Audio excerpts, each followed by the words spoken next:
Hello everyone, I wanted to talk to you about the snap function within Cubase. Now, if you're new to audio production or using DAWs, it's a fantastic little tool. And now it looks like this. This is the snap on and off button.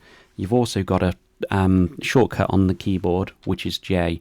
So J will switch snap on or switch it off. So with snap on, I can actually move audio and MIDI events in much more manageable I suppose regions, or in a much more manageable way. So basically, if I've got snap on here, and you see here on this drop down, I can go to what I want the snap to move to. So if I've got it on a bar, let me just minimize Cubase down a bit.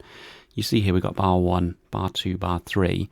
Now with snap on and set to a bar, I can actually now, whenever I move this around, it will just actually snap and move over to a bar as it goes, which can be dead handy for moving things quickly, rather than, because I've seen a lot of people, if they haven't used Cubase much before, will try and use visually line it up, which can work, but this is a much quicker way of doing things. So likewise, if I wanted to move it to a beat, so I wanted it to come on the second beat of the bar, I just use that drop down, and now it's just snapping to a beat.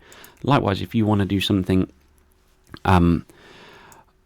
smaller increment, say, I can use the Quantize function. Now the Quantize panel is here, so I can set it to 8th notes or 16th notes, so semiquavers or 16th notes. So now if I've got that set on the drop down to 16th notes, now when I move it left and right, this audio or MIDI event, well, it's an audio event in this case, will only move in 16th notes. Now, the reason it gives you the option of snap as well, by taking it snap off by pressing J and taking this button off, you've got complete freedom to move this anywhere. So if you want it to come slightly before the beat or slightly after the beat, which can be quite useful for events, you can do that with snap off. So what I suppose one, if I'm thinking about it, say if you've got a group of claps, so you've got different tracks of claps, say 2 or 3 claps, so recorded at different times on different tracks.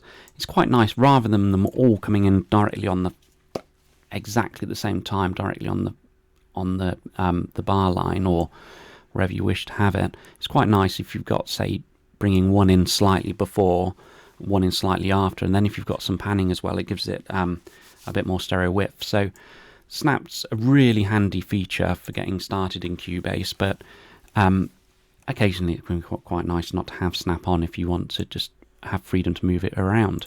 So that's the snap function in Cubase, and it is really handy. Okay, good luck.